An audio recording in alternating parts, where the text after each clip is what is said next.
como les contaba, a ver, ahí está. Bueno, como les contaba primero, bueno, quiero agradecerles a Claudia Fuentes, al doctor Raúl Benítez Manaut y al doctor Craig Der por estar en esta mesa. La idea del día de hoy entonces es tener una oportunidad de conversar sobre algunos de los temas que afectan nuestra región. Creo que no está de más recordar que estamos todavía en un segundo año pandémico que ha cambiado según muchísimos analistas, pero lo hemos vivido nosotros también, ha cambiado mucho, ¿no? Ha sido realmente un momento de quiebre en los tiempos modernos sobre todo, eh, pero que también nos ha permitido en esta oportunidad poder conversar entre nosotros, conectados todos con nuestras computadoras. Pero el tema del día de hoy entonces va a ser defensa y seguridad internacional. Vamos a enfocarnos más en temas de defensa, que son los temas que nos convocan aquí a todos. Y una cosa interesante que yo estuve mirando la vez pasada y que por ahí lo voy a usar un poco como disparador para esta charla, es que en un contexto pandémico como el que nos tocó vivir el año pasado, en el que quizás vimos la cantidad de restricciones que hubo incluso hasta a nivel económico, ¿no? Una economía que se contrajo varios puntos del PBI, creo que se promedia en un 4% de caída del PBI mundial, la pérdida de miles y millones de empleos, sistemas de salud colapsados por completo, ¿no? Y una carrera enorme, veloz hacia la producción de vacunas que pudieran sacarnos de esta pandemia y que todavía no se logra. Un hecho muy interesante que para algunos ha pasado como sin pena ni gloria, pero que es muy relevante para el día de hoy, es que el año pasado el gasto militar mundial igual aumentó. ¿Sí? Fue uno de esos sectores donde los presupuestos militares aumentaron de todas maneras, aumentaron en un contexto de nuevo de restricciones económicas, eh, liderados especialmente obviamente por Estados Unidos y por China, ¿no? Que son aquí los países que combinados más o menos son responsables del 50% del gasto militar mundial. Eh, Dos países que casualmente también se encuentran, ¿no? Hace varios años en una competencia estratégica clarísima por predominancia tanto a nivel económico, pero también militar, en el desarrollo de todo lo que tiene que ver con nuevas tecnologías de telecomunicaciones, pero también nuevas carreras armamentistas potencialmente. Y un hecho aquí que hablamos, aquí veo que está conectada mi colega con la que yo doy clases, ¿no? Que es esta idea de los últimos años, un poco la caída, el debilitamiento del orden liberal como lo conocemos, ¿no? ¿No? Basado en todas las reglas del multilateralismo. Se hablaba el año pasado, el multilateralismo está muerto, eh, y bueno, un poco ese es el contexto en el que nos encontramos el día de hoy, ¿no? Y, y para ponerlo en nuestro tema del día de hoy, ¿no? Entonces, ¿dónde queda América Latina en todo este contexto mundial? Donde tenemos competencias geopolíticas que siguen ocurriendo, presupuestos militares que siguen aumentando, ¿no? Una región como la nuestra, que hoy puntualmente no tiene amenazas tradicionales concretas, ¿sí? Ahí lo veo a Craig, vamos a discutir, ¿no? Un poco qué es lo que está pasando en nuestra región, pero también con una situación muy, muy interesante y particular que se viene manifestando hace muchos años, que es que en América Latina, ¿sí? O América Latina es la región más violenta del planeta, ¿sí? Una región donde no hay conflictos de nuevo tradicionales, ¿sí? En el sentido de guerras convencionales, pero sí una región donde muere la mayor cantidad de personas a nivel mundial que no están necesariamente viviendo en un contexto bélico, ¿sí? Como podría ser el de Afganistán, el de Yemen, el de Siria, ¿sí? Eh, entonces, eso un poco me sirve a mí para hacerles la primera pregunta, que quiero que sea el disparador para que me comenten ustedes un poco entonces, en 10 minutitos o un poco menos, depende cómo lo vean, ¿cuál creen ustedes que es, digamos, en este contexto latinoamericano, cuál realmente creen que es la situación más preocupante de nuestra región? Y de ahí vamos a ir luego pasando a los temas más relacionados con la defensa. Craig, si quieres empezar tú. Em, si ustedes quieren, empiezo, pero yo estaba dispuesto a escucharlos a ustedes y luego dar como que una reacción de Estados Unidos, ¿no? Yo tengo una perspectiva, pero es una perspectiva gringa. Eh, Bueno, como, hagamos lo como opuesto quieran, entonces. Ahí como está, quieran. hagamos lo opuesto. Empecemos por Raúl, porque Raúl vi que además me habías mandado un artículo muy interesante que también un poco toca con estos temas pandémicos y demás. ¿Quieres empezar tú con definir o plantear un poco cuál es el escenario más preocupante que tenemos hoy en términos de seguridad y defensa en América Latina? Bueno, mira, yo pienso que la pandemia, con todos los cierres que ha habido, incluidos aeropuertos, fronteras, todo esto, está llevando de forma natural a nuevos nacionalismos.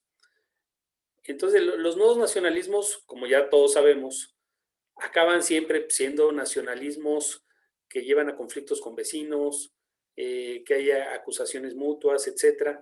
Y también lo que se observa es una nueva geopolítica muy vinculada a la pandemia, en el sentido de, por ejemplo, me da la impresión de que Estados Unidos, muy apoyado por México, está estableciendo círculos concéntricos de seguridad en términos de salud, donde quieren aislar América del Norte de América del Sur en términos de salud. Y si a mí me dicen, si yo fuera el presidente de México, diría yo apoyo esa teoría, en el sentido siguiente, ayudándose de que Panamá no tiene fronteras terrestres con Colombia y que Panamá tiene muy cerrados la circulación aérea con América del Sur.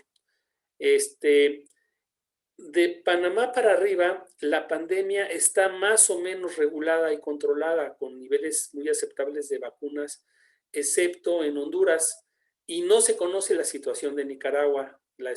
Nicaragua junto con Haití son los dos países que no proporcionan estadísticas a la Organización Mundial de la Salud de la situación del COVID. Pero en términos relativos, El Salvador manejó muy bien el cierre el año pasado y entonces la pandemia tiene un poco impacto en la población, es de los países que menos porcentaje de población tiene muertos, enfermos, etcétera. Y México está ayudando mucho a la vacunación en Belice. México regaló a Belice 100,000 vacunas AstraZeneca. Decir regaló es regaló. Y 100,000 vacunas para Belice es toda la población. Toda la población de más de 18 años son 100,000 vacunas para Belice. Ahora, ¿por qué? ¿Por qué es eso? Porque la juventud beliceña no tiene trabajo, hay un desempleo tremendo, pero tienen una ventaja comparativa tremenda los jóvenes beliceños, que es hablar inglés y tener entrada libre a la zona de Cancún, al estado mexicano de Quintana Roo, no necesitan visa. Entonces, toda la juventud beliceña trabaja en los hoteles de Cancún porque hablan inglés. Así de fácil. Y entonces, el vacunar a los beliceños también es una forma de ayudar a que la pandemia no se expanda hacia México por la parte de Belice. Entonces, México también ya anunció que va a participar en la vacunación guatemalteca. Y el único país que está muy fuera de control, con muy bajos niveles de vacunación, es Honduras. Y Nicaragua también, pero Nicaragua está tan cerrado, o sea, en Nicaragua hay un vuelo de avión al día, en Nicaragua. Está tan cerrado que no tiene como mucho efecto para afuera la pandemia y las vacunas. Ahora, también aquí hay que tener en cuenta que los aliados de Venezuela y de Nicaragua, que producen vacunas, podríamos decir Cuba, Rusia y China, pues no les han regalado vacunas a los nicaragüenses y a los venezolanos, no se las dan.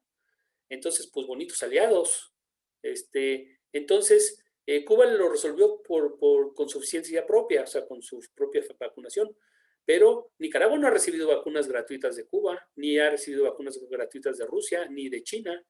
Entonces, es un país muy aislado y que es el país donde el nacionalismo se expresa más en que le importa un comino la OEA, los vecinos, lo que hagan en las decisiones políticas que están tomando, y esto de encarcelar a todos los opositores políticos, pues está llevando a una actitud nacionalista que dice, a mí no me importa lo que opinen los demás de mí, yo hago lo que se me da la gana, y su opinión me tiene sin cuidado, lo que diga el presidente de Costa Rica me tiene sin cuidado, lo que digan todos los organismos públicos y privados que hay en Estados Unidos y en México, y les tiene sin cuidado lo que digan las asociaciones de periodistas, lo que digan los órganos electorales, la OEA, quien sea, por aquí les entra y por aquí les sale. Entonces, esos aislacionismos nacionalistas, yo creo que es la característica derivada del cierre de las economías que está generando la pandemia. Ahora, Estados Unidos tiene un gran aliado en el gobierno de México. Por un lado, Estados Unidos le regala vacunas al gobierno de México y México le regala vacunas a Guatemala y a Belice. Y entonces, esta impresión de que hay un cinturón de salud norteamericano extendido a Centroamérica. ¿Y por qué Centroamérica? Bueno, porque hay una migración sin control. En el mes de mayo entraron 180,000 migrantes no documentados a Estados Unidos provenientes, la mitad de México y la mitad de Estados Unidos. Y hay una presión muy fuerte en la frontera sur de Estados Unidos y la norte de México por reabrir la frontera. La frontera México-Estados Unidos, no tengo que repetir lo que todo el mundo sabe, pero es la frontera más viva del mundo. Esa frontera es cruzada en tiempos normales, antes de la pandemia, para trabajar y estudiar por 300,000 personas diarias en las dos direcciones, para ir a trabajar y de regreso. La mayoría de la población mexicana vive en el lado mexicano, trabaja o estudia en Estados Unidos y regresan a dormir a México por los costos. Entonces, eso está cerrado. Eso está cerrado solo a cruces esenciales. Los cruces esenciales son gente que tiene nacionalidad estadounidense y vive en México, y son por razones de salud, por razones comerciales, estratégicas, etcétera. Pero los cruces de ciudadanos para trabajar y eso están cerrados. Se han anunciado ya 2 veces aperturas de la frontera con distintas fechas.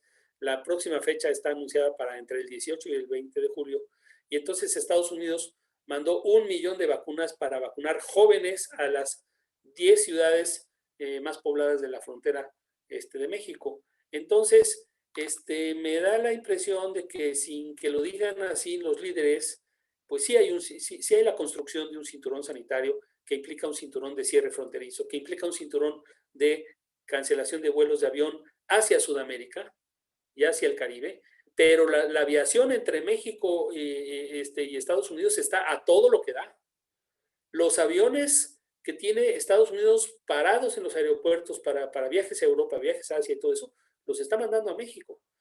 La población mexicana no registrada como vacunada en México, se calcula que hay 4 millones de mexicanos que se han ido a vacunar a Estados Unidos, y eso no los puede censar el gobierno mexicano como vacunados porque no se vacunaron por el gobierno mexicano, no tienen registro, pero sí lo tienen en Estados Unidos.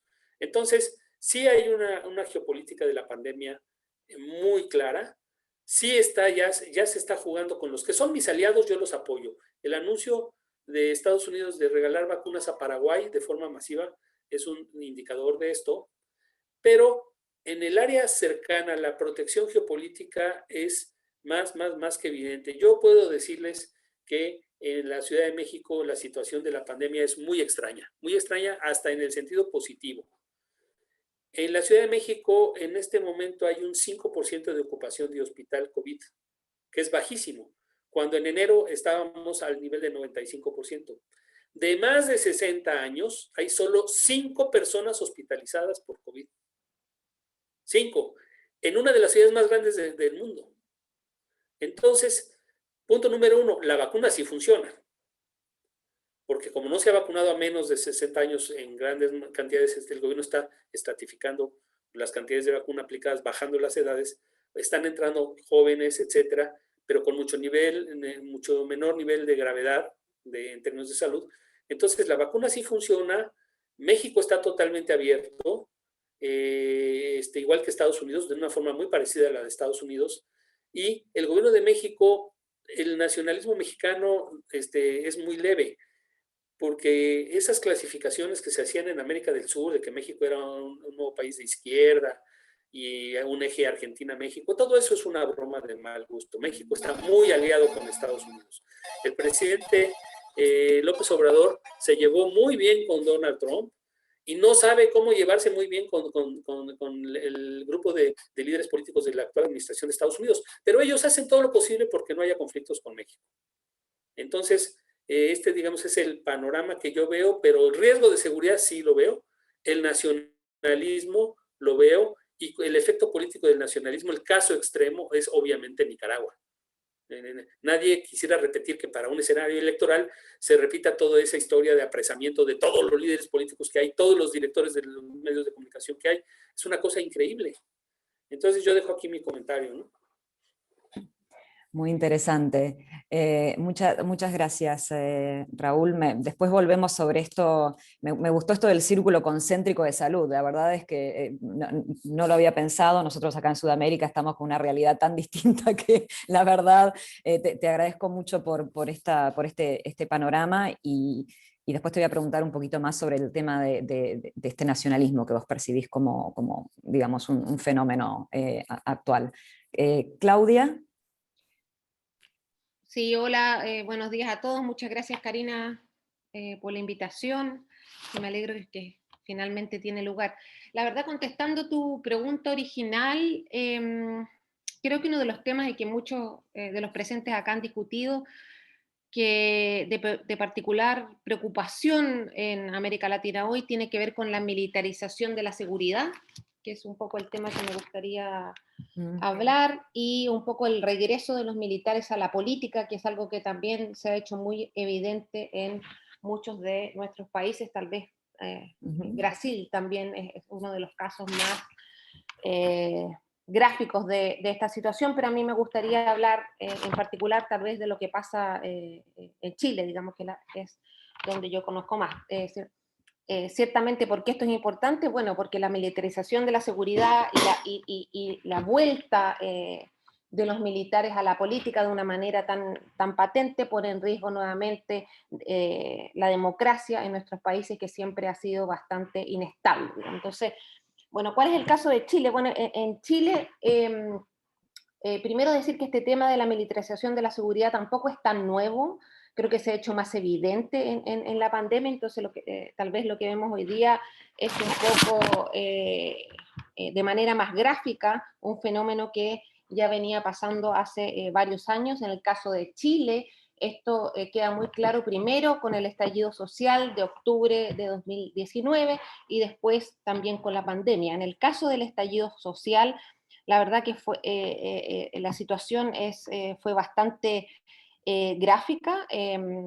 Lo que hizo el gobierno un poco para dar respuesta a la protesta social, básicamente es, después de un día y medio de protestas sociales, decretó estado de emergencia. Eso fue la primera vez, la verdad, que los militares vuelven a las calles en Chile después de la dictadura. La verdad que fue muy simbólico también para la población de Chile. Yo, de hecho, estaba en Chile y fue muy duro ver nuevamente a los militares patrullando las calles en día, especialmente en la noche, para poder mantener el toque de queda. Entonces, de hecho, el presidente Piñera en esa ocasión, y un poco utilizando este lenguaje muy securitizador, que también es muy preocupante en América Latina, declaró que estábamos en guerra. Ese es el lenguaje que él estaba usando en ese momento, en guerra contra este enemigo producto del estallido social. Lo curioso es que el general jefe de emergencia, que quedó producto del decreto del estado de emergencia, él dijo inmediatamente que ellos no estaban en guerra, que se produce, digamos, un dilema bastante curioso, que quienes impulsan a los militares a avanzar hacia la política, en este caso fue el propio gobierno. Y los militares, por su parte, en el caso chileno, estaban haciendo todo lo posible para tratar de no ser parte de este problema. Entonces aquí se ve un dilema bastante interesante en el caso de Chile. Lo preocupante nuevamente es decir que desde el gobierno, en vez de intentar dar una salida política a un problema que era eminentemente político vinculado al estallido social, podemos discutir después un poco más sobre cuáles eran los motivos de la protesta social y de estallido social, que no era solo una protesta contra el gobierno, sino que más bien era una manifestación muy fuerte, muy potente de lo descontento que está el pueblo chileno por el tipo de Estado que tenemos, por la relación entre el Estado y la sociedad, por el modelo neoliberal imperante en Chile, en fin. Pero la solución que busca el gobierno fue ciertamente una solución securitizadora, avanzar también con las Fuerzas Armadas y en fin. Otro tema preocupante del estallido social y que es también preocupante en el contexto de América Latina es la respuesta a la protesta social. La protesta social ha sido un eje de América Latina en los últimos años. No sé si vamos a hablar también del caso colombiano, que en eso hay muchas similitudes con el caso chileno. Lo que hace nuevamente el gobierno es criminalizar la protesta social. De hecho, y seguimos también, bueno, hasta hoy día por pandemia con toque de queda. Y por lo tanto, y nuevamente, el lenguaje fue, tenemos que restaurar el orden, tenemos que restaurar la seguridad, a un problema que nuevamente es un problema político, y donde efectivamente los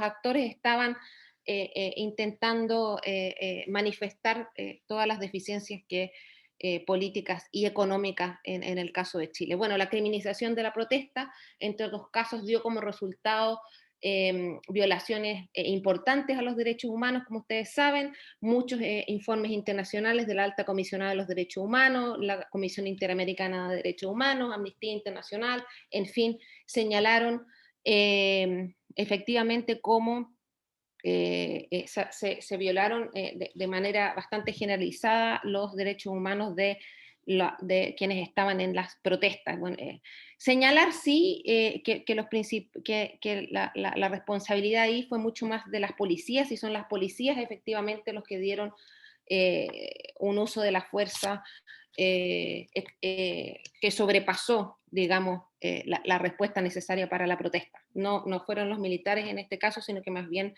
fue la policía, que es otro de los temas centrales de cómo responden a estas situaciones. Bueno, en el caso de pandemia, la verdad, se continúa un poco con una situación similar. De hecho, las protestas han continuado incluso en el contexto de pandemia.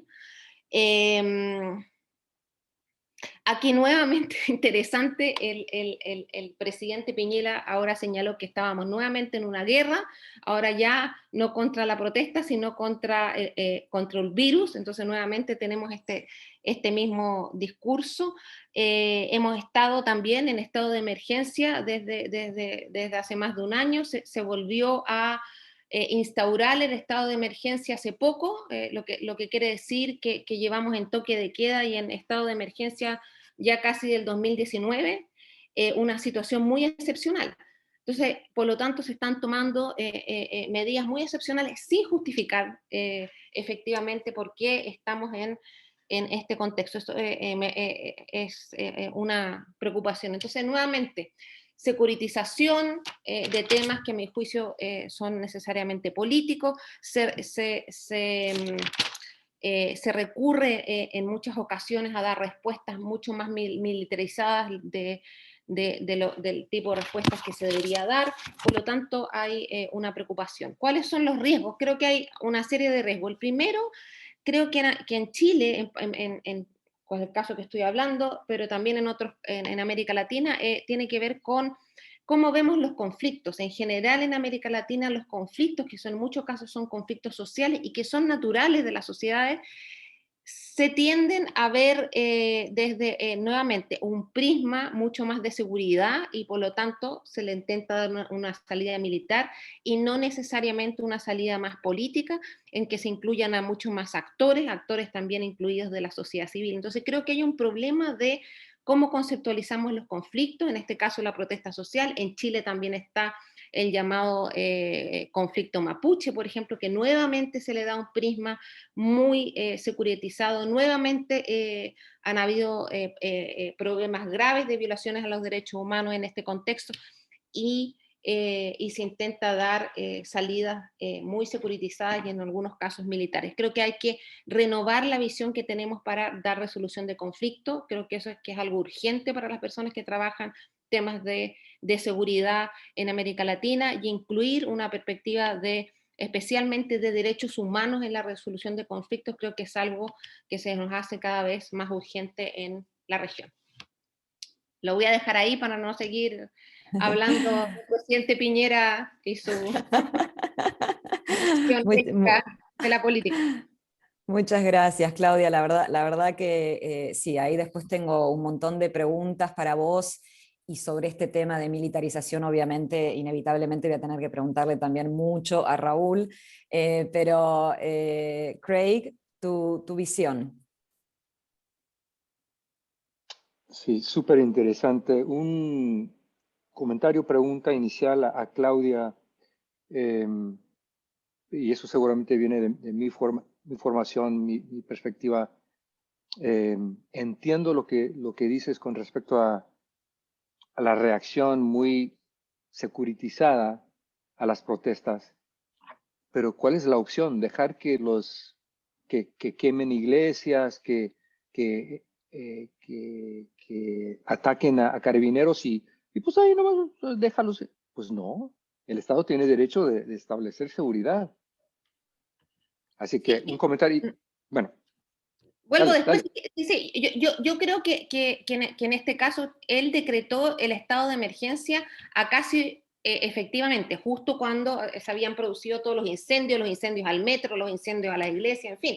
Yo creo que todavía, en ese caso, todavía estaba la oportunidad de seguir trabajando con los medios policiales. Son los medios policiales los que tienen que responder a ese tipo de situaciones, no la estructura militar. De hecho, como señalé, yo creo que los militares no querían participar por los riesgos que eso implicaba. Entonces yo creo que ahí el error, evidentemente la violencia asociada a la protesta, el Estado tiene que efectivamente proteger a sus ciudadanos de esa violencia que efectivamente está ocurriendo especialmente en Santiago y en otras regiones, pero creo que son los medios policiales los que tienen que responder. Pero cuando son rebasados. Yo Era creo que la en el percepción, chileno ¿no? todavía no, a mi juicio y juicio de bastantes expertos, todavía no habían sido necesariamente rebasados. Y Bien. creo que había que hacer todo lo posible para que efectivamente fueran ellos quienes respondieran. Bien, gracias. Bueno, ahorita les doy una perspectiva gringa, pero antes de decirles que les pido perdón de antemano, a las 13 tengo otra reunión que tengo que salir, 13 horas mía. Pero bueno, mira, hablando desde una perspectiva de seguridad nacional de los Estados Unidos, viendo a la región. Obvio, Estados Unidos es un actor global, tiene intereses globales, y cuando ve a la región, bueno, a mi juicio, y esto lo hemos platicado harto y escrito harto, pero no prestamos atención suficiente a nuestro propio vecindad. Y evidencia de eso está la participación, la penetración, si ustedes quieren, cada vez mayor de China, entre otros. Yo bueno, se publicó, ya es un año. Entonces, hace un año y medio, 2 años que vengo pensando en esto, y yo, desde una mera perspectiva estadounidense, veo 3 desafíos enormes que todos están relacionados. Y no necesariamente en este orden, pero el más fácil, el más obvio es crimen organizado, delincuencia organizada, como ustedes quieran, pero volviendo al tema de Karina con la violencia, ¿no? ¿Cómo explicamos con una población de 8, 9, 10% de la población global produce 35, 40% de los homicidios globales? Algo está fuera de control. Y quizás también vuelve un poco a lo que decías, Claudia, con respecto a, una cosa es una protesta social, está perfecto, pero quemar iglesias, quemar edificios con gente adentro, algo está fuera de balance, me parece. Entonces el Estado, pues, sí, aunque el Estado quisiera dejar, bueno, está bien, que protesten, pero si hay gente adentro de un edificio y lo queman, pues no, eso no se puede permitir. Es la destrucción de propiedad privada, etc. Entonces, ¿qué está pasando y cómo deberían de resolverse esos desafíos en los países, ¿no? Y en general, si son protestas sociales, si son cuestiones de crimen, pues es la función de policías a nivel nacional, a nivel estatal, a nivel municipal. Pero si las policías no pueden, y es el caso que menos mal conozco, que es el caso mexicano, que Raúl sabe mucho más que yo, pero esa es la respuesta. Y cuando volvemos a la cuestión de la militarización, pues el caso mexicano es, como siempre, sui generis, ¿no? Construir aeropuertos, construir trenes, operar trenes, pero volvemos a eso después. Entonces, eso es uno. ¿Qué pasa con delincuencia organizada, no organizada, crimen organizado transnacional? Segundo, y no, a lo mejor está vinculado un poco con lo que decía Raúl de los nacionalismos, puede ser, puede tener un vínculo así, pero es el resurgimiento de la izquierda, o sea, no de partidos políticos socialdemócratas, centro-izquierda, no, la izquierda radical. Casos claros, bueno, encabezados por Cuba, pero Venezuela, Nicaragua y quién sabe quién sigue. Claudia mencionó hace un par de minutos a Colombia. Estados Unidos, su aliado formal más fuerte en la región es Colombia. ¿Y qué pasa si llega Petro a Colombia como presidente? ¿Qué pasa con esa relación? ¿Qué pasa con la relación de Estados Unidos con las Fuerzas Armadas en el resto de la región? Entonces, esa es la segunda preocupación, que hasta a dónde va la izquierda, cuáles son las implicancias para la seguridad y el bienestar y las economías de las sociedades de la región, y obvio, de manera muy egoísta, cómo afecta a los Estados Unidos. O sea, el interés nacional de Estados Unidos es que la región sea una región estable. Y si bien es cierto que todos son países de centro izquierda, pero estables, está bien, no hay problema. Pero si todos son países como Venezuela, ese es otro problema. Y ahí está el tercer desafío enorme, de nuevo, con la ausencia, la falta de atención debida, y no necesariamente de las Fuerzas Armadas y de las fuerzas de seguridad o de inteligencia. El sector privado, en cuanto a empresas, iglesias, estudiantes, ¿dónde está la participación de los Estados Unidos en la región? Y cada vez más es menor, y creo que parte de eso se debe a los niveles de inseguridad, y esa situación está aprovechada por los actores clásicos, ¿no?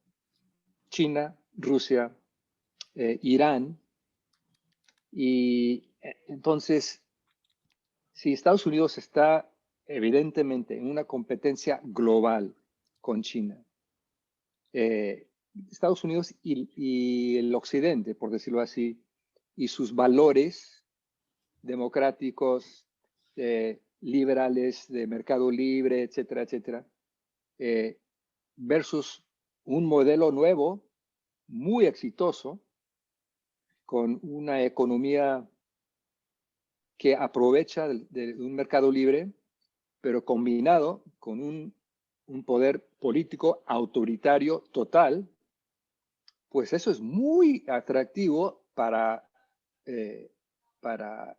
actores en la región que tienen tendencias autoritarios. O sea, Cuba fracasó por su modelo económico, pero si hubiese tenido el modelo chino hace 40 años, ¿en dónde estaría la región? Porque aún así, Castro tuvo una influencia enorme en toda la región. Entonces, de una perspectiva muy egoísta estadounidense, estos tres desafíos, cómo se están interactuando, presenta una región cada vez más preocupante y al final de cuentas la solución de todo esto tiene que venir de la región. Son las sociedades, son los gobiernos de la región que tienen que solucionar estas cosas. Pero si la solución es a la venezolana, es a la nicaragüense, es a la qué va a pasar en Colombia, qué está pasando en Argentina. O sea, con los 4 años de Macri, como que Macri creo que entendía o pareciera entender que podía tener buen negocio con Estados Unidos y con China. Y no escoger ni uno sobre el otro, sino que tener una relación de Estado estable, respetuoso con los dos. Desde una perspectiva de acá, la percepción es que a los Fernández, y no sé quién es uno y quién es dos, no les interesa tratar de mantener eso, sino que han optado claramente para China. Y entonces, no sé a dónde va la región. Y mi preocupación es que si cuando las cosas van bien en América Latina, no prestamos atención suficiente. Si las cosas van a ir mal, una versión de lo que decía Raúl, para empezar, de estos círculos concéntricos, han habido propuestas desde hace muchos años de decir, ¿saben qué? Hasta Panamá y el resto, chao. Háganse bolas. Es demasiado difícil, ustedes no valen la pena. Si se quieren ir por ese rumbo, que les vaya lindo. Y creo que eso sería una decisión muy costosa, muy errónea, pero es una opción. Con eso me detengo y quiero escuchar los comentarios de ustedes. Gracias. Muchísimas gracias, Craig. Muy provocador algunos de esos puntos, ¿no? Pero esa era la idea eso, también, perdón, ¿no? y eso sin mencionar que los chinos son responsables de matar a más de 3 millones de personas con el virus y nadie se queja. Pues, no, ¿qué pasa? No pasa nada. Si nos dieron unas vacunas. Muchas gracias. A ver, quiero alguna reacción, quizás aquí de la audiencia. Una reacción así objetiva de mi querido amigo Félix Besiu, que no lo veo en Sí, años. yo quería también invitarlo a Félix, por ejemplo. Ahí. No, la verdad es que los estoy escuchando con atención. Estoy muy centrado en mi país, en el marco de mi doctorado. Entonces, la verdad que lo estoy escuchando con mucha atención. Nosotros, en Uruguay, en el COVID, perdón, nos hemos manejado, yo considero que bastante bien, y tratando de mantenerla bajo control la situación. La verdad que fue muy interesante yo venía tomando nota lo que decía Craig sobre el resurgimiento de la izquierda radical, sí, que es realmente importante por las consecuencias que puede traer. Y bueno, y sí, la interrelación entre el crimen organizado y la protesta social. Nosotros aquí tuvimos al inicio de la pandemia protestas, pero que después se fueron entendiendo, la gente fue entendiendo la posición del gobierno, porque la posición del gobierno es: nosotros no vamos a cerrar si no podemos controlar ese cierre. ¿Por qué vamos a poner fuerzas armadas en la calle si después no podemos controlarlos ni detenerlos? Es más, vamos a detener a alguien que sale a hacerse el peso, como decimos nosotros, porque necesita comer. Entonces se apeló a una libertad responsable y si bien ha habido protestas, especialmente obviamente la oposición, siempre está el juego político de tira y afloja, oposición y gobierno, en realidad no ha habido, hay diferentes puntos de vista. Yo en esto, en algún ámbito he dicho, parafraseando a Clemenceau, la pandemia es algo demasiado importante para dejarla en manos de los especialistas en pandemia. Entonces, vamos, si es válido para los militares, también es válido para los especialistas en pandemia. Entonces, bueno, el gobierno toma a veces las observaciones de los grupos de asesores especialistas, a veces no, y bueno, mantenemos un camino hacia la libertad responsable que nos está llevando, a mi juicio, bien.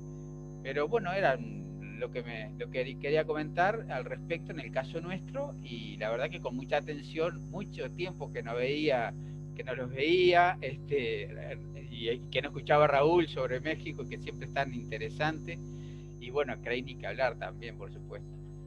Y bueno, el caso chileno, la verdad que también es muy, muy interesante, y yo me hacía la misma pregunta que Craig, digo, ¿cuál es el límite de, bueno, sí, la protesta social es una cosa, pero ¿hasta cuándo el Estado no puede participar?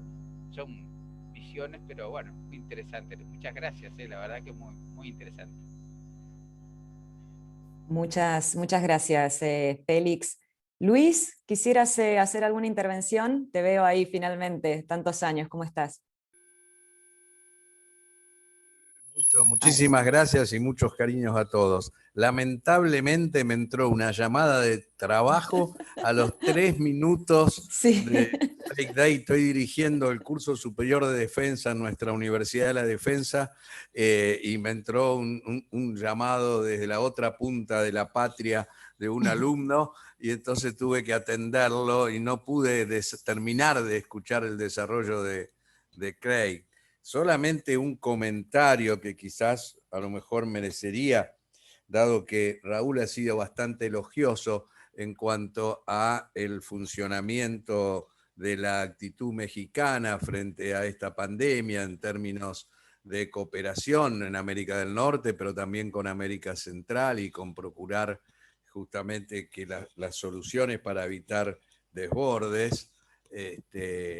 A mí la única pregunta que se me ocurría hacerle a Craig Deer, ¿no serán que deberían arrepentirse de haber echado por el maldito lawfare a los gobiernos democráticos de centroizquierda y ahora están asustados por los gobiernos autoritarios de izquierda? Digo, es una pregunta que me surge. Ahí Raúl parece que comparte la pregunta.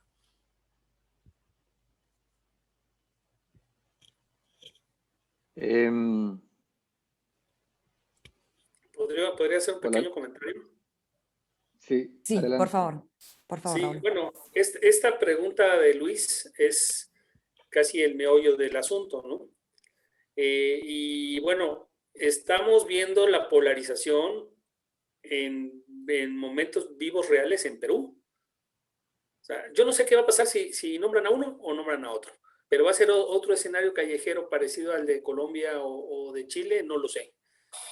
Si pierde la señora Fujimori, pues va a sacar a sus simpatizantes a la calle, tampoco lo sé, pero puede ser un escenario. Y si es al revés, pues lo mismo. Pero las opciones políticas están súper polarizadas.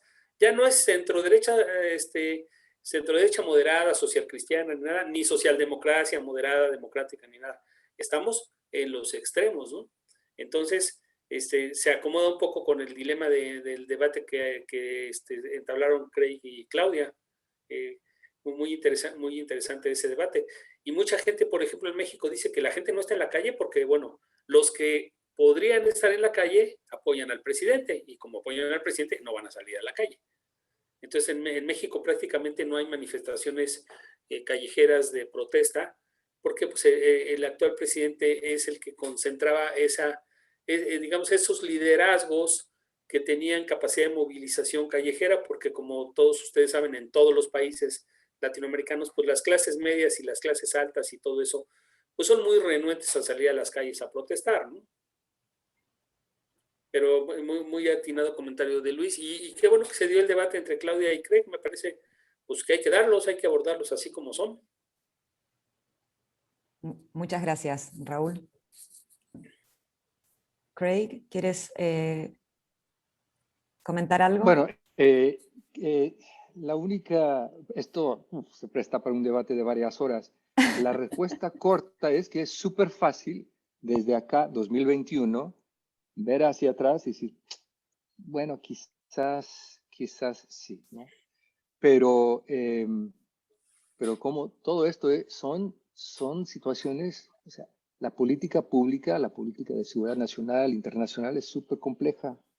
Y si uno ve la actuación de los gobiernos de los Estados Unidos desde la Segunda Guerra Mundial para acá, como mencionaba antes, los fines, las metas han sido semejantes, ¿no? Estabilidad política, crecimiento económico, etc. Pero sobre todo durante la Guerra Fría, la percepción de que si, parafraseando a George Bush, si no están con nosotros, están en contra de nosotros, y eso implica que están con la Unión Soviética en un mundo bipolar, geopolítico y ideológico, es un riesgo que no podemos aceptar. Así que, por ejemplo, lo de Reagan, fácilmente criticar, sobre todo ahora, pero en su momento no tanto. Y vimos, por ejemplo, la década de los 90, que fueron cuando regresaban los gobiernos democráticos, ya empezaron antes en Argentina, en Brasil, pero Chile hasta 90, ¿no? Pero los 90 con Clinton y su equipo fueron años, viéndolo ahora, cómo quisiera tener el mundo de los 90 otra vez, ¿no? Y luego viene 9/11 y cambia todo. Y no hemos, ahí creo que, no sé si esta fue algo que implicaba Luis con la pregunta, pero la distracción de 9/11 e irnos a Irak, Afganistán, 20 años después, ¿qué tenemos de positivo para demostrar? Si hubiésemos invertido ese dinero en nuestro propio barrio, quizás estaríamos teniendo una conversación muy diferente. Pero no se puede cambiar el pasado. Aquí estamos. La pregunta es, ¿qué hacemos de aquí hacia adelante? Y con esto termino. Si Estados Unidos ve con dificultad, no tiene socios, como por ejemplo de centro izquierda, como Michelle Bachelet, sobre todo en su primer gobierno, o como hasta con Néstor Kirchner, otros socios así sí se puede, pero con socios como Maduro o Ortega es más difícil.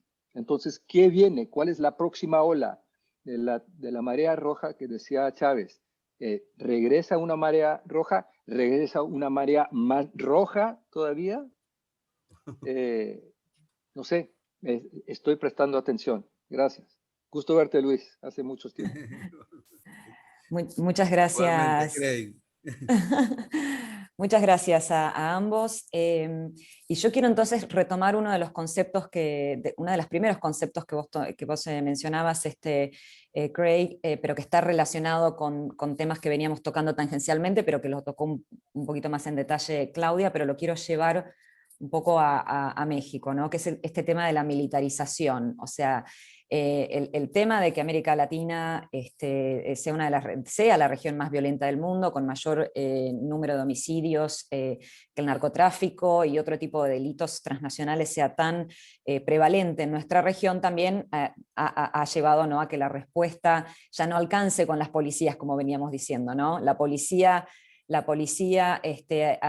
digamos, cumple funciones de orden público y de seguridad pública, deberían seguir cumpliéndolas, debería ser ese su rol principal, pero hay países como México que en algún momento, sobrepasados por probablemente la propia situación doméstica, militarizaron un poco la seguridad. Y la pregunta o la crítica que muchos tenemos a veces, ¿no?, es, bueno, ¿dio resultados o termina en realidad causando un círculo vicioso en el que más violencia genera más violencia, ¿no? Porque la respuesta militar, y acá lo hablamos, ustedes son expertos, la respuesta militar siempre va a ser distinta, ¿no?, a la respuesta de una policía.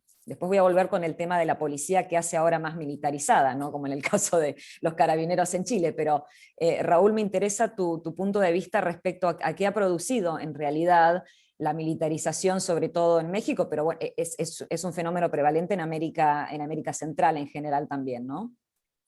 Sí, mira, bueno, les informo, la Fundación Frederick Ebert, con sede en Colombia, está a punto de sacar un libro con análisis de todos los países latinoamericanos, país por país, editado por Wolf Gravendorf. Está a punto, que decir, en una semana, 15 días, sale la versión electrónica. Mi contribución allí se denomina militarización con apoyo popular. El tema de la militarización es de los pocos temas que genera consenso nacional en este momento.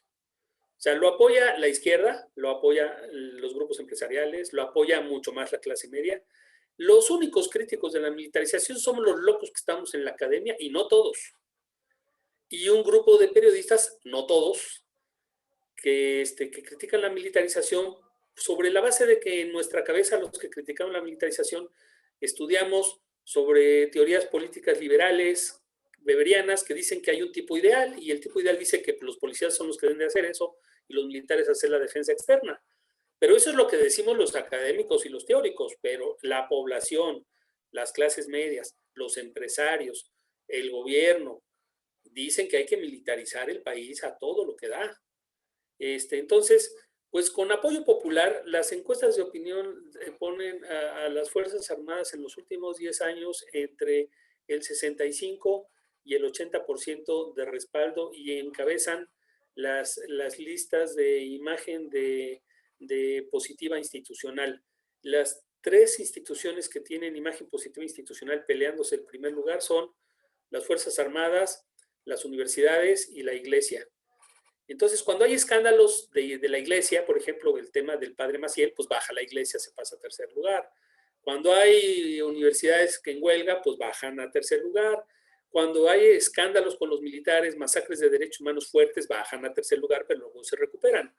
Pero en este momento, esas tres instituciones encabezan la lista de opinión positiva entre la población.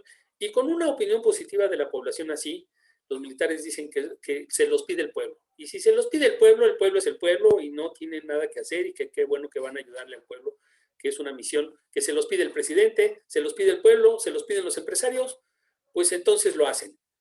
Y como la ley lo permite, la ley mexicana lo permite, porque la ley mexicana es un desprendimiento de la Revolución Mexicana, donde hace 100 años no había Estado, solo había ejército revolucionario, popular, campesino.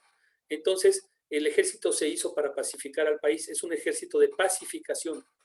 Y entonces, entonces es un ejército que también tiene muchos mandos constitucionales. Por ejemplo, no hay estructuras civiles de atención a catástrofes naturales, son militares, etcétera, ¿no? Entonces, eso es así. Por ejemplo, cuando en Centroamérica estallaron los conflictos civiles, el gobierno de México construyó una carretera en la frontera con Guatemala. Obviamente esa carretera no tiene fines turísticos y no es económicamente viable.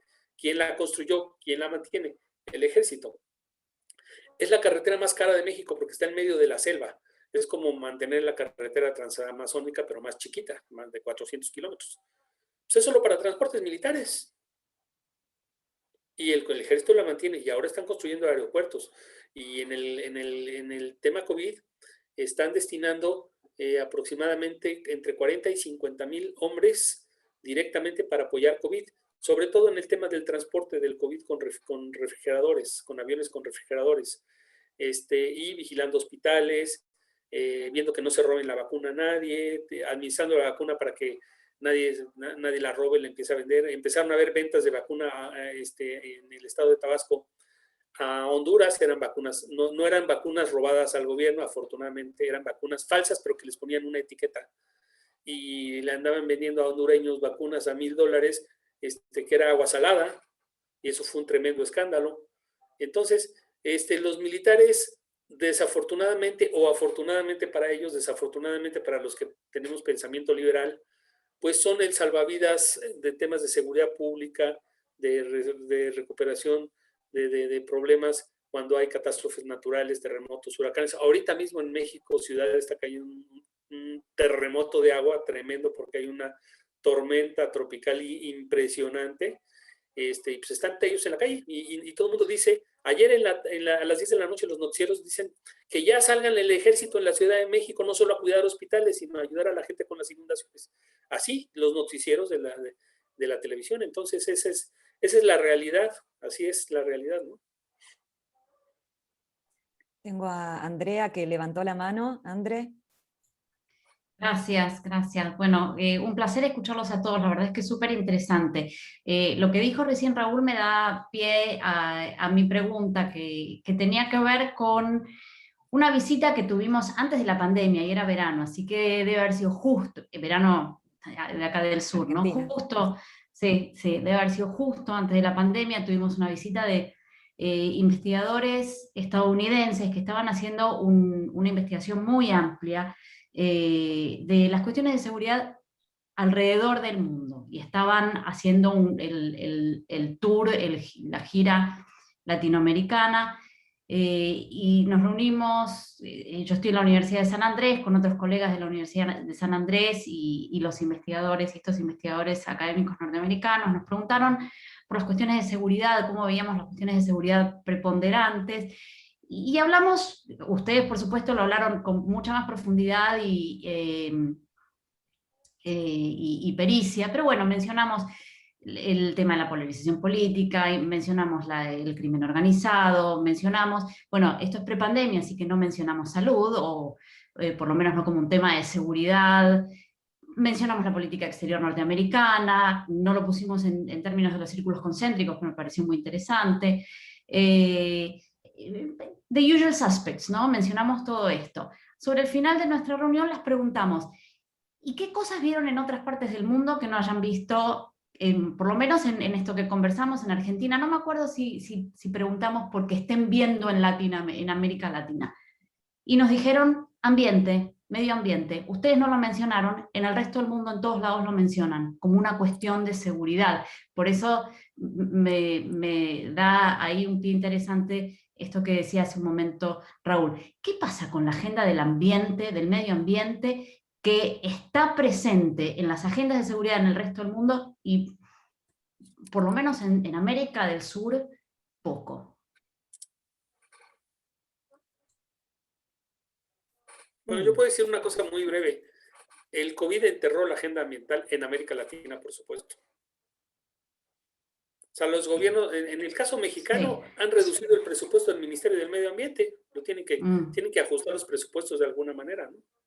Sí, me parece que eso seguramente es común al resto del mundo, pero cuando uno escucha a los expertos en ambiente, lo que dicen es, el COVID es un botón de muestra. Lo que está pasando a nivel global con COVID es una fracción, una ínfima parte de lo que está por pasar con el cisne verde, con una catástrofe ambiental que va a tener consecuencias gigantescas, impredecibles, inconmensurables, pero que todos sabemos que vienen, ¿no? Con lo cual, por ahí tiene que ver otra vez con esto de ocuparnos de lo que viene ya y no poder, cuando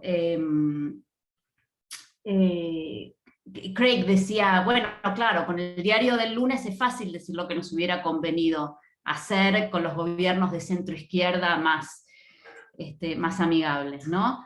Y esto es el problema con el medio ambiente, es que tenemos el diario del lunes, ya todos nos están diciendo qué va a estar en la tapa del diario del lunes.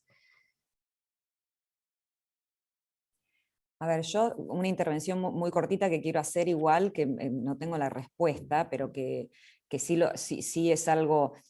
Creo que el tema ambiental está incluido en algunas de las agendas, es algo que se incluyó en la agenda de seguridad hemisférica en su momento, como una de todo lo que es la seguridad multidimensional planteada por la OEA en el 2003, pero que está relacionado con temas muy puntuales de catástrofes, ¿no? Entonces, por eso ahí uno de los ejemplos que mencionaba Raúl tiene sentido, ¿no? Esto es, hay un huracán, hay un digamos, el rebalsamiento o un incendio masivo, etcétera, etcétera. Bueno, ¿quiénes son los primeros que actúan? ¿Quiénes son los primeros que actúan y que están preparados?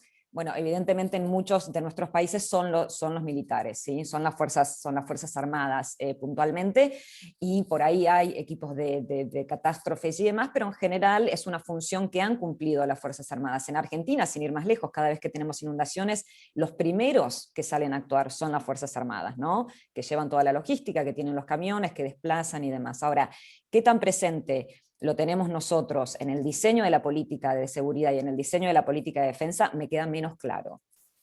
Clau, ¿vos querías decir algo así?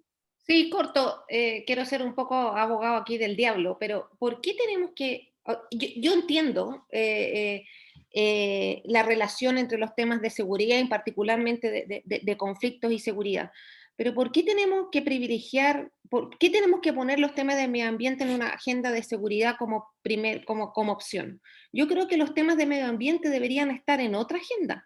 Los temas de medio ambiente, que también están poco en nuestros países, creo que tienen que estar en la agenda de desarrollo, porque y por lo tanto, cuando nos preguntamos qué tipo de desarrollo quiere tener nuestros países, bueno, queremos tener un desarrollo con energía limpia, queremos tener un desarrollo con hidrógeno verde, que es lo que está hablando Chile últimamente, queremos cambiar nuestro sistema económico y por lo tanto para que sea mucho más sustentable. Entonces, mi pregunta es, ¿no será más estratégico a mediano y largo plazo tener presente en los temas de medio ambiente en otras agendas de lo público y no necesariamente en los temas de seguridad? Yo creo que nosotros ya tenemos bastante en nuestra agenda. Creo que tal vez Sí. como para ponerlo ahora como un tema de medio ambiente, cuando el tema de medio ambiente tiene que estar en otras partes de la agenda pública. Es un tema de cambiar el tipo de desarrollo que tienen nuestras naciones, a mi juicio, que es urgente. Bueno, un poco ese tipo, yo coincido con vos, Claudia, y ese fue precisamente en su momento, ¿no? El debate en torno a qué significaba seguridad multidimensional, y ahí metimos todo, ¿no? Luis, vos lo tenés más presente.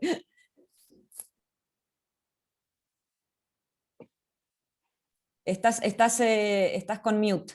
Para que tenés el mute. Ahí.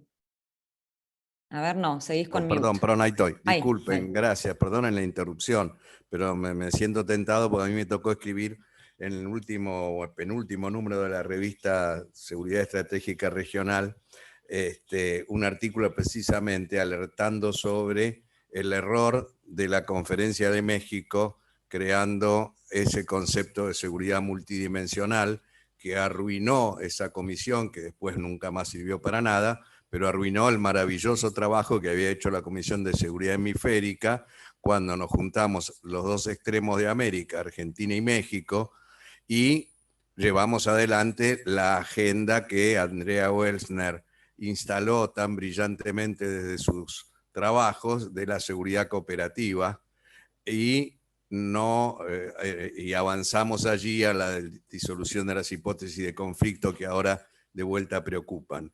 De modo que yo comparto absolutamente con Claudia la idea de que lo que le falta a nuestros estados, porque no está en la concepción de nuestros estados, es un concepto de aquellas cosas de seguridad estratégica estatal, aquellas cosas que tienen que manejarse desde el más alto nivel del Estado y desde allí coordinar.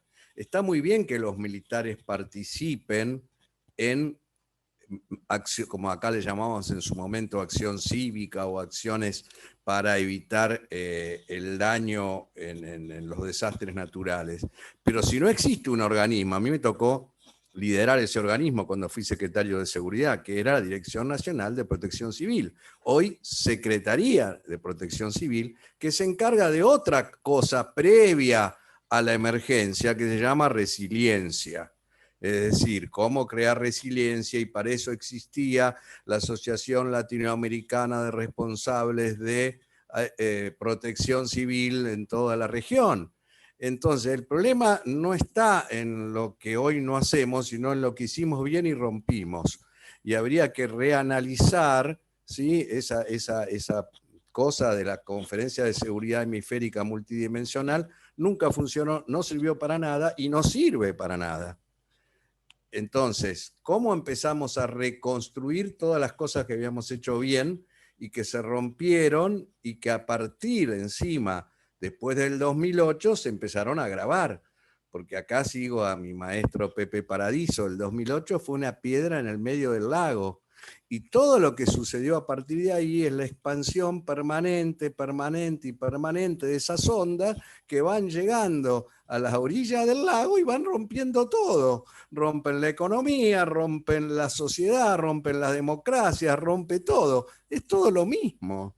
Es no haber entendido que el 2008 dijo, fin del juego, muchachos, así no se puede seguir, hay que cambiar. Pero parece que el único que dice eso es Francisco del Vaticano. Ahora estaba yo muteada. Muchas gracias, Luis. Sí, sí, es un tema complejo, de que en la agenda finalmente entre todo, ¿no?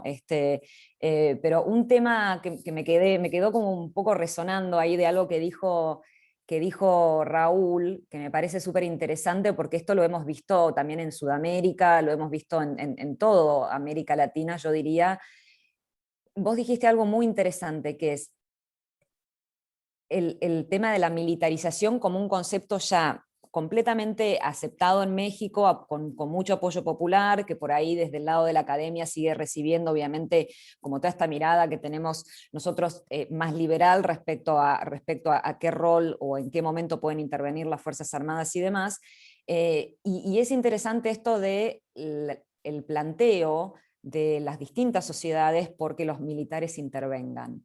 ¿No? O en muchos casos hemos escuchado aquí en Argentina el famoso, ¿no?, la mano dura, ¿no? Que la gente, digamos, en determinados momentos pide mano dura, la gente pide mano dura. Es una cosa para mí completamente insólita, pero que ocurre, que lo sabemos, que en las encuestas, además, esto que vos decís, Raúl, uno mira las encuestas a lo largo de toda América Latina y el papel preponderante como actor de legitimidad y de apoyo que tienen las Fuerzas Armadas es algo que nosotros hace 30 años obviamente no podíamos ni pensarlo, mucho menos en la época todavía de transición y demás, pero que eso se ve ahora, ¿no? La policía como un actor que tiene mucho apoyo desde la parte de la sociedad. Y eso, digamos, siempre, ¿no?, como que a nosotros los que estudiamos estos temas obviamente nos causa toda una serie de, no de conflictos, pero que de preguntas, ¿no?, respecto a son las sociedades las que terminan, ¿no?, un poco definiendo y pidiendo el tipo de política que después se termina implementando, ¿no? Me parece que ahí México uno puede ser... yo soy bastante crítica desde el lado de los derechos humanos, obviamente, ¿no? El tema de la militarización también llevó, ¿no?, a que hubieran muchísimos casos de violaciones de derechos humanos y demás. Lo mismo, obviamente, en Chile, en Colombia, y podemos seguir enumerando otros casos. Y sin embargo está este componente, ¿no?, de la gente que es la que pide por una determinada agenda, o en determinados momentos también diría. Pero veo ahí a Félix y a ver si tiene un comentario en torno a esto. Un comentario que lo empecé a pensar y cómo fue derivando la conversación. Estamos hablando de militarización, no, esto es un tema de policía, esto tiene que sacar los militares a la calle, son siempre respuestas, ¿no? Yo quedé pensando, ¿por qué se queman las iglesias? ¿Por qué se queman las estaciones de metro? O sea, la respuesta vendrá, pero digo, el por qué. Yo creo que está habiendo una crisis en la política, una crisis en la representación, una crisis en los liderazgos. Raúl decía que las Fuerzas Armadas, la Iglesia y las universidades son las instituciones mejor puntuadas, y por mi país también, pero estamos hablando que de esas tres, dos son instituciones totales, al decir de Hoffman. O sea, hay una crisis educativa también, hay caída en el pensamiento crítico que impactan los liderazgos. No estoy dando respuestas, estoy diciendo preocupaciones. para mí es una preocupación y creo que la política hoy no está dando la respuesta en la intermediación con la gente y terminan generándose problemas por liderazgos mal, no digo mal llevados, liderazgos que están, recuerden las redes sociales, están todas esas cosas que nos va llevando a una polarización. Me hace acordar a Babik Volkan cuando dice la necesidad de tener amigos y enemigos, y siempre polarizando, siempre separando. Entonces, al final, la respuesta, sí, no, es militar, no, es policial, no, tenemos... Bueno, pero ¿por qué pasan ciertas cosas que no debieran pasar? O sea, en mi país, no, gracias a Dios, no hemos tenido prendida a fuego que se prenda a fuego una iglesia o una estación de metro, pero los veo desde aquí, y acá no tenemos fuerzas intermedias, tenemos o fuerzas armadas o policía. Lo peor que hemos tenido son bombas de alquitrán o de pintura en las iglesias en los días de alguna organización de defensa de derechos LGBT o cosas de esas. Bueno, está bien, bueno, es lo normal, pero no se ha prendido fuego nada. Entonces, creo que hay un tema con los liderazgos políticos, creo que hay un tema con la representación política, y que hoy la política tiene que, incluso tal vez la democracia, adaptarse a una comunicación vorágine, una vorágine comunicacional que no es lo que pasaba antes. Entonces, que la intermediación de los líderes tiene que ser diferente, y no sé la respuesta de cómo, pero yo pienso que tiene que repensarse por ese lado, que termina impactando en la seguridad y con qué instrumento vamos a enfrentar esos problemas de seguridad. Gracias. Muchas gracias, Félix. Sí, bueno, eso también sería una de las preguntas que un poco uno podría hacerse, ¿no?, respecto a por qué una zona, como decía Craig, ¿no?, por qué una zona con el 10% de la población total tiene los problemas de violencia que tiene, ¿no? Necesitamos seguir rastreando, digamos, hacia atrás, digamos, el tema del contexto en el que estas cosas ocurren, y obviamente las respuestas que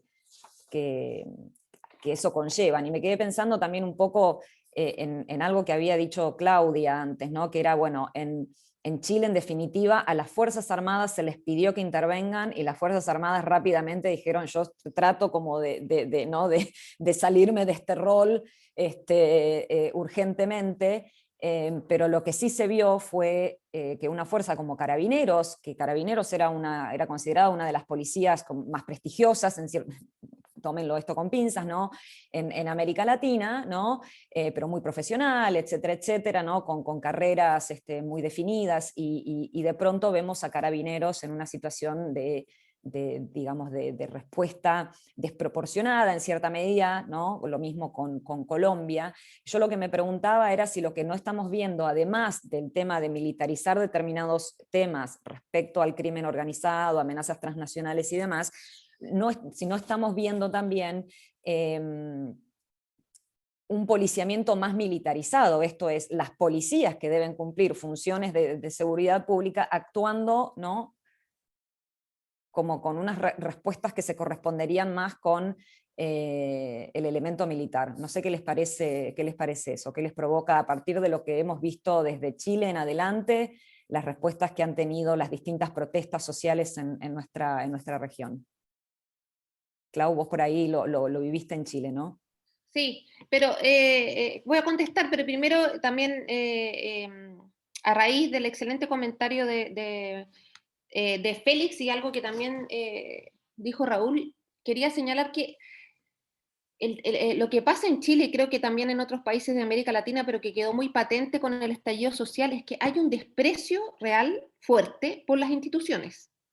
Y se ven como instituciones muy ilegítimas. Entonces, este desprecio pasa por el Ejecutivo, el Legislativo, el Congreso, por cierto, el Congreso ni decir, el Judicial, y también las Fuerzas Armadas. Las Fuerzas Armadas en Chile han estado en el último par de años también en situaciones de corrupción bastante graves, y han estado mucho en la prensa. Y también incluso las fuerzas policiales, ambas. Entonces y por lo tanto se ven como corruptas y ineficientes y legítimas. Eso las Fuerzas Armadas y tanto las policiales, cosa que antes en Chile no era tan así y tenían especialmente la policía, un apoyo bastante más importante. Hoy eso no es así. Entonces creo que yo entiendo un poco este fenómeno de por qué la ciudadanía tiene este desprecio por las instituciones, pero es algo muy preocupante. Porque también hay un desprecio ciertamente por los partidos políticos. Entonces, pero ahora, ¿quiénes van a gobernar efectivamente el país? Digamos, esto sumado a, ni decir, una bajísima participación electoral. Entonces, nada, mi preocupación más general, que tiene que ver con lo que le dijo Fede, es ¿cómo podemos volver a legitimizar un poco las instituciones? Porque son ellas finalmente las que nos tienen que liderar y gobernar nuestros países, digamos. Creo que ese es un desafío muy grande y en Chile se ha visto de manera muy patente, que no quieren partidos políticos, no quieren el antiguo Congreso, todo lo que sea incluso una negociación política en Chile últimamente se habla mucho de la cocina. Entonces, dice, ya, esto fue cocinado, cuando a mi juicio es una negociación política normal de lo que ocurre en un proceso democrático, pero en Chile inmediatamente se etiqueta y se cataloga como ilegítimo. Bueno, yo la verdad tengo preocupación en realidad de cómo volver a legitimizar nuestras instituciones, incluyendo también de las que estamos focalizadas hoy, que tiene que ver con las fuerzas de seguridad. Creo que es un gran desafío y un desafío bastante complejo. Gracias, Clau. Raúl, ¿algún comentario? Espera que te tengo... Sí. Mira, aquí el problema, yo creo que es más grave, y es un problema que es un acumulado de los 30 años. El ciclo de la transición a la democracia, de salida de gobiernos militares y entrada a gobiernos civiles, se cerró. Hace 20 años todos nosotros decíamos que era imposible un golpe militar. Todos. Y eso también lo decían los americanos, y lo decían los franceses y los españoles, y eso. Eso ahora ya se acabó. Ahora son posibles los golpes militares. Y ahora ya no son golpes militares como los de antes, ahora son más complejos, son cívico-militares, son autogolpes, por ejemplo, cómo Ortega desmantela la democracia, cómo esto empezó con Fujimori dándose sus autogolpes, etcétera, etcétera. Entonces, el tema es que el ciclo de democratización está llegando como a su fin y no se construye algo nuevo. Y la democracia se quedó casi en lo electoral, en cómo cambio gobernantes. Y en algunos países donde los militares actuaron de una manera muy intensa, pues también un poquito de control de los militares. Donde no actuaron de manera muy intensa, nadie les tuvo necesidad de controlar. Por ejemplo, en México no ha cambiado absolutamente ninguna ley militar en los últimos 40 años.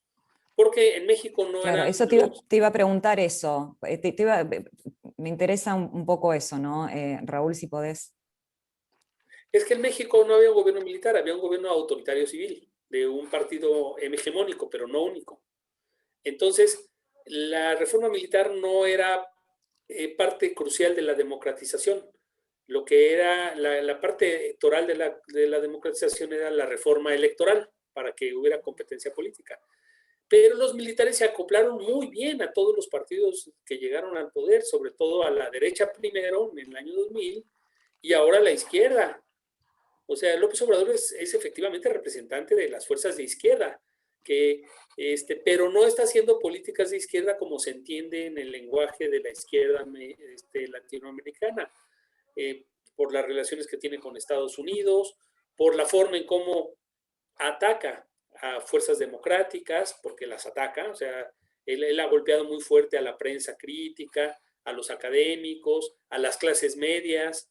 Todo esto para él son parásitos. O sea, los académicos son vividores, los periodistas críticos son gente pagada por la USAID, las clases medias son individualistas y aspiracionistas, y hay que construir un país de clases medias solidarias y que piensen en el pueblo. Y él dice esas cosas que no tiene nada que ver con marxismo ni nada por el estilo, porque es muy personalista. O sea, él dice lo que se le ocurre sobre su pensamiento muy particular, y en muchas ocasiones está muy junto de la derecha.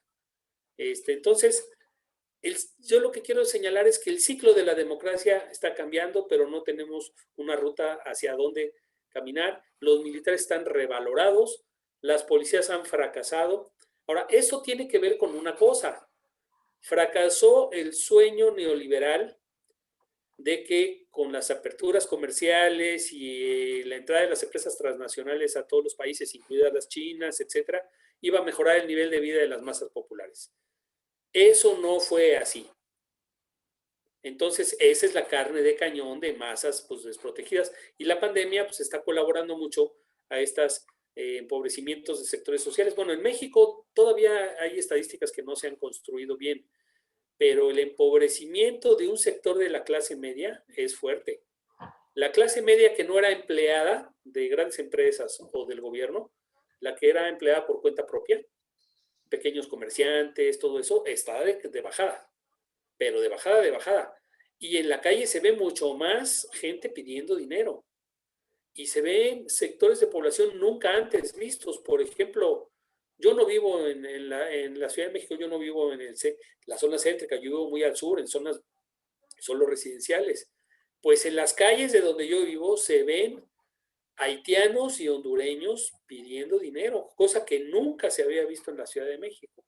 Entonces es una cosa pues muy nueva, que todavía no tiene efectos políticos, pero no sabemos qué efectos políticos va a tener todo esto. O sea, ahora lo que sí es que en esta crisis del sueño democrático de los 90s, los militares están siendo más requeridos, y los autoritarismos están siendo más fórmulas recurrentes por los partidos políticos, porque, por ejemplo, en la izquierda mexicana, López Obrador desplazó a los que eran socialdemócratas y se queda él, casi como presidente unipersonal. Afortunadamente, para compararlo con otros gobernantes de izquierda de América Latina que tienen tentaciones más de prolongarse en el tiempo, él participó en una elección en el año 2006 que fue muy cerrada, fue una cosa parecida a la de Perú ahorita. Felipe Calderón le ganó en el año 2006 por 300,000 votos. 300,000 votos en un país de 100 millones de habitantes no es nada, era 0.02% de la votación. Si él hubiera sido el presidente en el año 2006, como era la ola de las reelecciones, estaba Correa reeligiéndose, Evo Morales reeligiéndose, Hugo Chávez, todos ellos cambiando las leyes electorales, Daniel Ortega cambiando las leyes electorales de Nicaragua, todo el mundo cambiando las leyes electorales, quizás hubieran cambiado las leyes electorales mexicanas. Pero en este momento, él llega, después de ese episodio, 12 años después, bastante envejecido, en un país donde la tradición de no reelección es muy fuerte porque tuvimos una dictadura de 36 años, entonces uno de los lemas oficiales más duros es la no reelección. Entonces él ya dijo que ya no se va a reelegir, entonces ya no va a haber continuismo. Entonces, se tiene que ir, se tiene que ir. Y al decirlo él mismo, pues ya le quita las energías a sus seguidores en el Congreso a seguir diciendo eso como opción. Entonces, pero el pensamiento autoritario está permeando hasta los partidos democráticos. Y los militares están cayéndole bien hasta a los partidos democráticos.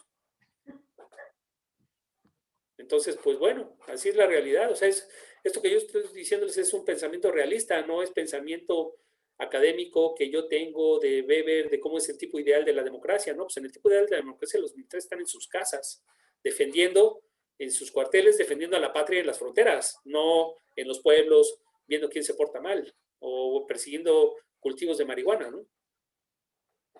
Sí, y ahí hay una palabra, quiero destacar, que también me remite a un artículo que Ruth había escrito hace un par de años atrás.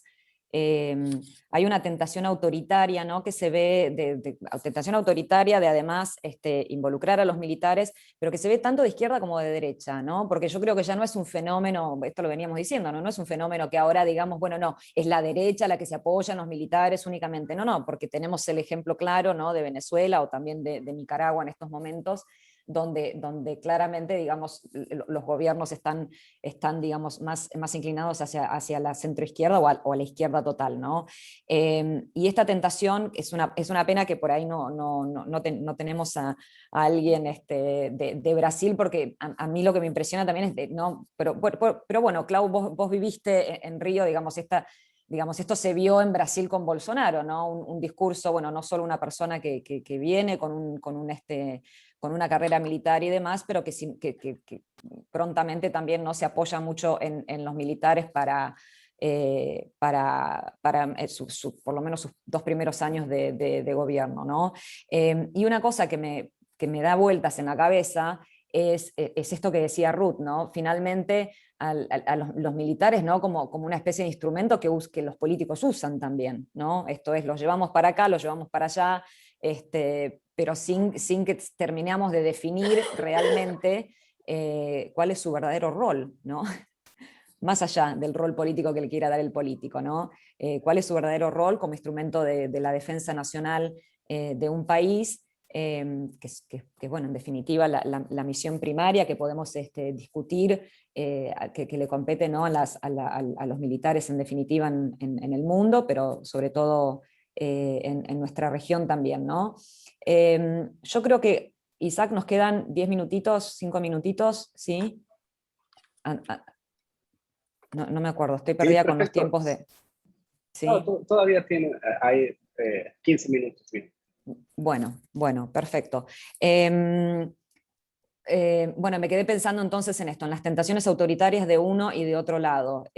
No recuerdo, Claudia, si vos habías en su momento planteado algo respecto a Bolsonaro en sus primeros años o durante la campaña.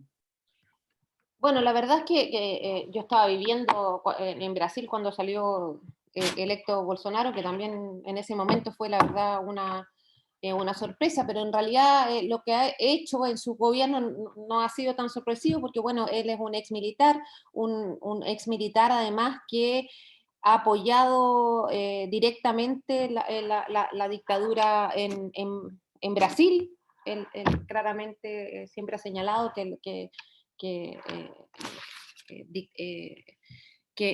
la dictadura fue algo bueno, que trajo orden a Brasil, en fin, él habla de Ultra, que fue uno de los militares que cometió mayores abusos y violación a los derechos humanos en Brasil con gran afecto, la verdad. Entonces, en fin, no llama la atención la forma como la conducción de su gobierno. Bueno, es el que tiene el gabinete, tiene muchísimos militares, el ministro de Salud, que ha cambiado en varias ocasiones producto de la pandemia, es también un ex militar, entonces que ya llega a ser risorio, digamos, decir, quienes están encargados de la salud, y bueno, refleja un poco el mal resultado que ha tenido Brasil en la pandemia, en fin. Entonces, yo creo que en ese sentido, de América del Sur, Brasil grafica muy bien la vuelta de los militares al poder hasta cierto punto, y de hecho, bueno, ahora Bolsonaro, producto de su pésima gestión en la pandemia, está con los números de apoyo los más bajos que ha tenido durante toda su gestión, pero yo entiendo que los militares todavía lo apoyan de manera importante, y él ha hecho un trabajo de poner a los militares en posiciones de poder importante para que los sigan apoyando. Ahora en Brasil vienen la próxima semana nuevamente nuevas protestas, y creo que estas protestas van a ser incluso más grandes que las últimas, entonces, entre otras cosas porque Bolsonaro está vinculado a temas de corrupción, vinculado a la compra de vacunas. Entonces, bueno, yo creo que también se espera mucha protesta social y efervescencia en el contexto de Brasil, y vamos a ver, en fin, ¿qué pasa? Y vinculado a tu pregunta anterior, bueno, Brasil también grafica muy bien, Brasil tiene una policía militar, el caso de Río de Janeiro tal vez es el más gráfico en relación a cómo actúa la policía militar, el poco control civil que tiene la policía militar y resultados desastrosos en cuanto a el número de asesinatos perpetrados por la propia policía y el poco control que hay. en relación a la policía. Creo que muestra gravemente cómo la policía actuando o militarizándose no tiene los efectos deseados de mejorar la seguridad pública y, bueno, desastroso en cuanto a la vida de la cotidiana y de terror que viven las personas en las favelas en Brasil. La verdad. Quiero terminar, además de Brasil, con una nota un poco más alegre. En el caso de Chile, bueno, todos ustedes saben que estamos va a empezar ya la convención constituyente, ya tenemos electos los 155 convencionales constituyentes, como se le llama en Chile. No me voy a referir a todo el proceso, pero solo decir que creo que ahí también hay una oportunidad importante para discutir un poco los temas de hoy, que tiene relación con temas vinculados a la concepción que tenemos de seguridad y a el control civil de las Fuerzas Armadas. Esperamos que de los muchos súper urgentes temas que se van a discutir en el contexto constitucional, uno sea, creo que es más urgente, tiene que ver con, por ejemplo, sacar el concepto de seguridad nacional de la Constitución. Creo que eso ha permeado la política ciertamente en Chile. Hay un estudio que dice que en la actual Carta Constitucional se nombra la seguridad al menos una nacional 25 veces. Entonces creo que ahí hay una oportunidad de trabajar para tener un concepto de seguridad un poco más democrático para Chile y también efectivamente hacer presente la necesidad del control civil por sobre las Fuerzas Armadas, que creo que tiene que estar también una discusión a nivel constitucional. Entonces, en el caso chileno, creo que la protesta social ha traído un cambio político que puede ser sustantivo, que incluso cambie la manera de percibir el Estado en Chile, y en nuestro ámbito tenemos que estar atentos a ver cómo eso se traduce. Pero yo, desde mi punto de vista, creo que es algo positivo y que quería recalcar al final de esta sesión para que no nos vayamos con una visión un poco tan negativa de la situación.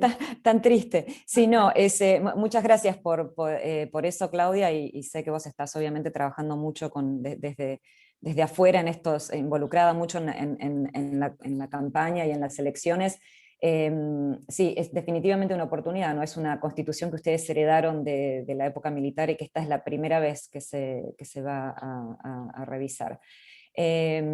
Bueno, si no hay otros comentarios o preguntas, esta es la última rondita que podemos hacer.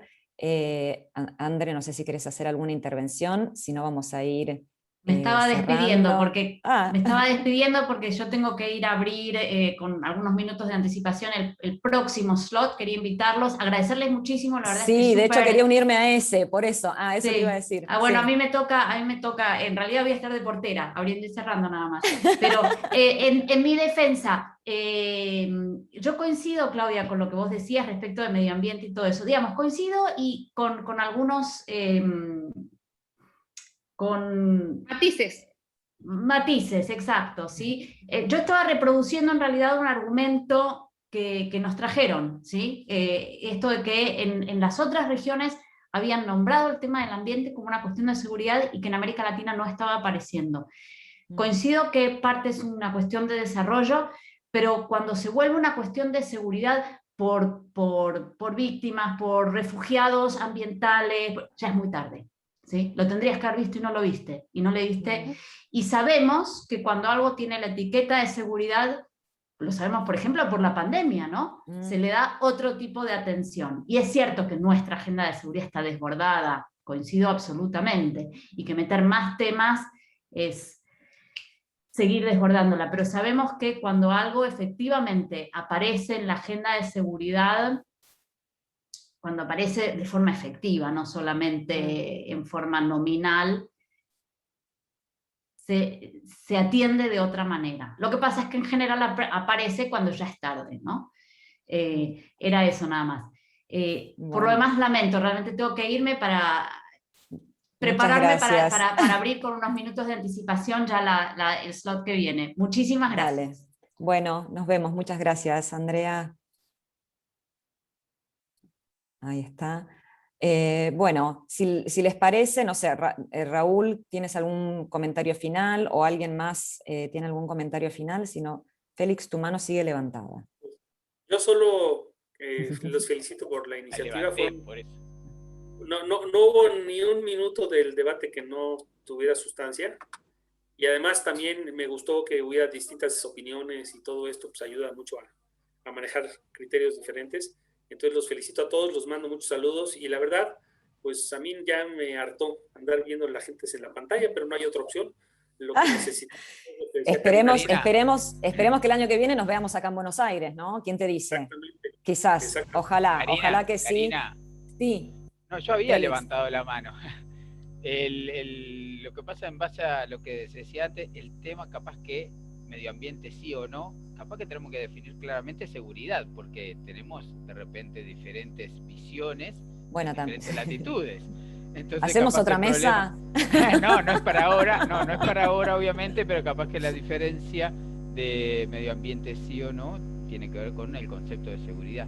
En Uruguay no tenemos definido seguridad desde la dictadura, fue derogado y hasta el día de hoy no se ha definido qué es seguridad.